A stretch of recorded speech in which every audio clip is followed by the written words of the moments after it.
called my friend who I was just with, who's a nurse also, and told her that I still was feeling terrible, that I was scared I was gonna like pass out and hit my head in my apartment or something because I couldn't even stand up without feeling super dizzy.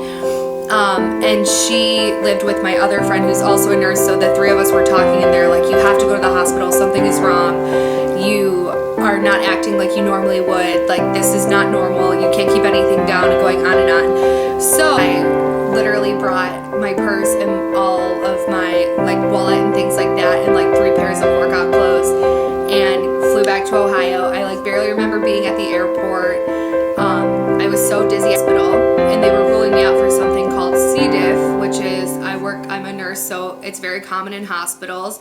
When people are on antibiotics, you can get this bug called C. diff, and it's super contagious, and it makes you very, very, very sick. So they thought that I might have that, which I would have been in a lot of trouble because you can't work in California for 3 months after you've had C. diff because it's so contagious. So they thought I had that first. I was on antibiotic after antibiotic for like a full week, all through the IV. I couldn't eat anything. I was only allowed to drink clear liquids for like 5 days, and then finally I was allowed to have soft foods.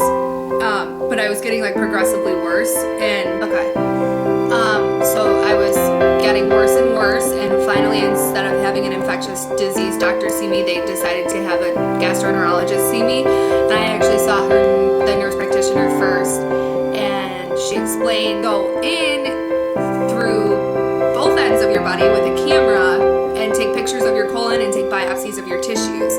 So they did that, and at this point I was still on the antibiotics. I was still getting worse. I was like waking up in the morning and crying every day. I was having more and more pain, and I have a very high pain tolerance, and I was actually taking like routine pain medicine because I couldn't even stand up straight without like hunching over because my stomach hurt. And they did the colonoscopy and sent me back up to my room, and then they sent the biopsies off as a stat lab, so they were back by like the next 2 days. Mind you, I've been in the hospital for a week at this point, and nobody knew anything that was going on. So the GI doctor came back up, and he was like, we were completely wrong with what we thought that you had, just like some infectious colitis, because we were seeing this, it's so easy to get just basically like a gastroenteritis, like it's just an inflammation where you're having diarrhea and vomiting and fevers and things like that. But it turns out that I actually had something that's called ulcerative colitis.